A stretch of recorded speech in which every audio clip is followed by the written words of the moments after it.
जैसे कि आप सभी लोगों को पता है कि पीएम किसान की जो 22वीं किस्त है वो लगभग सभी किसानों के प्राप्त हो गई है। एंड जो कुछ ऐसे किसान हैं जिनको ये किस्त प्राप्त नहीं हुई है, तो कुछ ऐसे कारण हो सकते हैं जिनकी वजह से ये किस्त है उन किसान भाइयों तक नहीं पहुंच पाई है। तो वो कौन कौन से कारण हो सकते हैं, तो उन कारणों पर हम जानते हैं इस वीडियो के अंदर। तो इस वीडियो पर बन रही और इसी प्रकार की अधिक जानकारी प्राप्त करने के लिए पीएम किसान के ऊपर लेटेस्ट जानकारी प्राप्त करने, किस्त का लेटेस्ट अपडेट प्राप्त करने के लिए आप हमारे यूट्यूब चैनल को सब्सक्राइब कर सकते हैं। नीचे दिए बटन पर क्लिक करके आज ही सब्सक्राइब करें।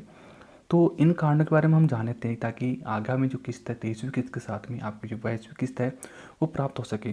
तो इसके लिए करने के लिए सिंपली क्या करना होगा, आपको इस ऐप को डाउनलोड करना होगा। जैसे ऐप का लिंक है आपको वीडियो डिस्क्रिप्शन मिल जाएगा। एंड सिंपली आप गूगल प्ले स्टोर पर जाकर सर्च कर सकते हो यहाँ पर औजागर योजना इंडिया। तो यहाँ पर सर्च करोगे तो यहाँ पर ये ऐप आप यहाँ आ जाएगा। तो इसको आप इंस्टॉल कर लीजिएगा। तो मैंने यहाँ से इसको पहले से इंस्टॉल कर रखा है, तो यहाँ से मैं ओपन कर लेता हूँ।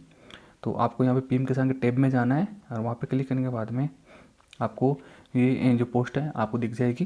तो यहाँ बहुत सारे इसमें कारण दिए गए, 4-5 ऐसे रीजन्स है, कारण है जिनके वजह से आपको ये किस्त प्राप्त नहीं हुई है।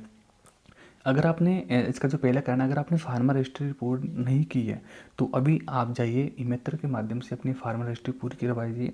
अगर आपका आधार और बैंक है, आपका जो आधार और आपका जो बैंक है वो आपस में लिंक नहीं है तो इसको लिंक करवा लीजिए। अगर आपकी जो ई-केवाईसी है वो पूर्ण नहीं की है तो ई-मित्र पर जाके आप बायोमेट्रिक के द्वारा अपनी ई-केवाईसी को पूर्ण करवा लीजिए।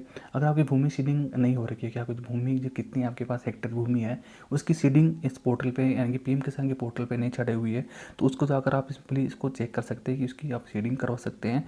इसके अलावा किसी अन्य प्रकार की अगर त्रुटि है तो आप ई-मित्र पर जाइए। तो ई-मित्र के माध्यम से अगर आप इसको लॉगिन करोगे, अपनी एप्लीकेशन को लॉगिन करवाओगे, तो वहाँ पर आपको ये तमाम जानकारी मिल जाएगी कि कौन किन किन रीजन की वजह से आपको ये किस्त प्राप्त नहीं हुई है। तो अभी जाइए इस ऐप के ऊपर इस ऐप को डाउनलोड कीजिए और इसके बारे में लेटेस्ट जानकारी प्राप्त कीजिए और अपनी आगामी किस्त के साथ में अपनी 22वीं किस्त और या अपनी जो रुकी हुई किस्त है वो प्राप्त कीजिए। जैसे आगामी किस्त 23वीं किस्त है तो 23वीं किस्त आएगी, उससे पहले आप ये जो कार्य है इनको पूर्ण करवा लीजिए। या इन जो आपके जो भी फॉर्म में जो भी त्रुटि है उनको आप पूर्ण करवा लीजिए, ताकि आपको जो आगामी किस्त मिलेगी 23वीं किस्त मिलेगी उसके साथ में जो भी रुकी हुई किस्त है आपकी 18वीं 19वीं 20वीं 21वीं जो भी किस्त है उनका पैसा आपको एक साथ प्राप्त हो जाएगा। ओके, तो इस प्रकार की जानकारी प्राप्त करने के लिए आज ही हमारे यूट्यूब को सब्सक्राइब कीजिए। ओके, आज के लिए बस इतना ही। Okay, thank you.